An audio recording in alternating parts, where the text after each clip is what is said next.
اعوذ بالله من الشیطان الرجیم بسم الله الرحمن الرحیم. ګرانو محترمو کتونکو السلام علیکم ورحمت الله وبرکاتو.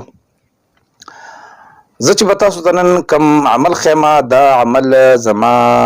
د یوټیوب په چینل د دې ټولو بېشمېره دا په 300 ویډیوګانو کې ټول ناشنا عمل دی او دا عمل چې کوم دی دا به امید نه کوم چې په دې نټ باندې بچا بالکل حق او سچ او په صحیح طریقه چاته ښودلی. زه نن تاسو داسې یو عمل ښیم د هغه کسانو دپاره چې کوم کسان یا په دې خزانو پسې ګرځي او یا داسې خلک وي چې د هغوی علاقې چې کوم دي لکه دا بره دیر سوات دا بعضې کوم چې علاقې دي په هغې کې د زړو د سوونو د زرګونو کالو دغه چې کوم دی اثرات شته دی هغه ځای کې دیوالونه وي او هغوی ګرځي چې دغه ځای کې موږ ته څه خزانه راوځي او ډېرو خلکو ته دا خزانې میلاو شوي دي د هغوی هغه مستقبل چې کوم دی هغه ښه شوی دی نو د هغې په بدله کې بیا ځي خلک بیا ګرځي نو د قبرونو بې حرمتي مو کړي زیارتونه مران کړي حالانکې څه ورته میلاو نه شي. اوس قسم مشینان هم راوتي دي خو هغه مشینان هم داسې کار نه کوي. نو زه به نن تاسو ته د قرآن عظیم الشان نه د دې عمل درته ښیم او بالکل 100% به دا کار کوي. ویډیو به ټوله ګورئ او مخکې به انشاءالله العزیز دا ویډیو د نور ملګرو سم شیر کوئ.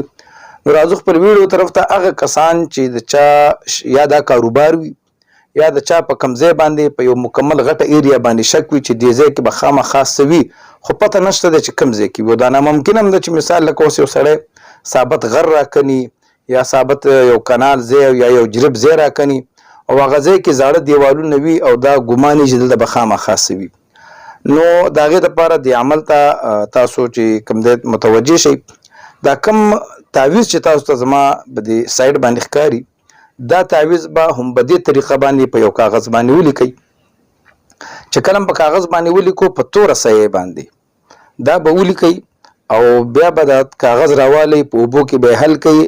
او هغه اوبه به چې په کومه ځای باندې ستاسو شک په هغه ځای کې به چڼکاو کوئ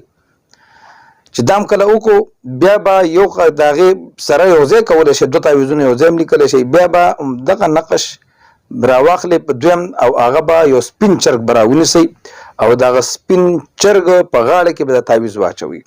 او کوم ځای کې تاسو دا چڼکاو کړی د اوبو ستاسو شکي چې دې ځای کې به صحیح که نه به دا چرګ به هغه ځای کې پرېږدئ. انشاءالله العزیز د قرآن په برکت باندې د مکمل اعتماد یقین سره د هغې دا عقیده دا شرط دی دا چرګ چې تاسو پرېږدئ په دغه ځای کې نو هغه کوم که به دغه ځای کې څه و دا چرګ به ځي په همغه ځای باندې به کیني هغه ځای به یې راوګورئ هغې نه به خامخا څه وي. که کېنناستو نو پوه شئ دلته څه نشته او داسې هم کېدی شي که چېرته چا دا عمل وکړو اوبه یې چڼکاو کړی او دا یو تعویض یې راواغستو د سر لاندې کېښودو همغه ټایم باندې نو انشاءالله العزیز د الله نه دا پوره امید دی چې په خوب کې ورته د دې خبره اشاره میلاو شي چې دې ځای کې شته څه یا تش دی. نو دا عمل ډېر بهترین دی د بېشمېره مشینانو نه دا ډېر زبردست دی. ما په خپل چینل باندې اول ځل دا عمل ورکړو انشاءالله چې زه ګمان نه کوم چې د بل چا په چینل به وي کوي نو هغه به هسې د خلکو د دوکې دپاره د ویوز دپاره د لایک اخیستو دپاره به نو دا واورئ زما چې څومره خویندونونه یې د الله کلام کې الله رب العزت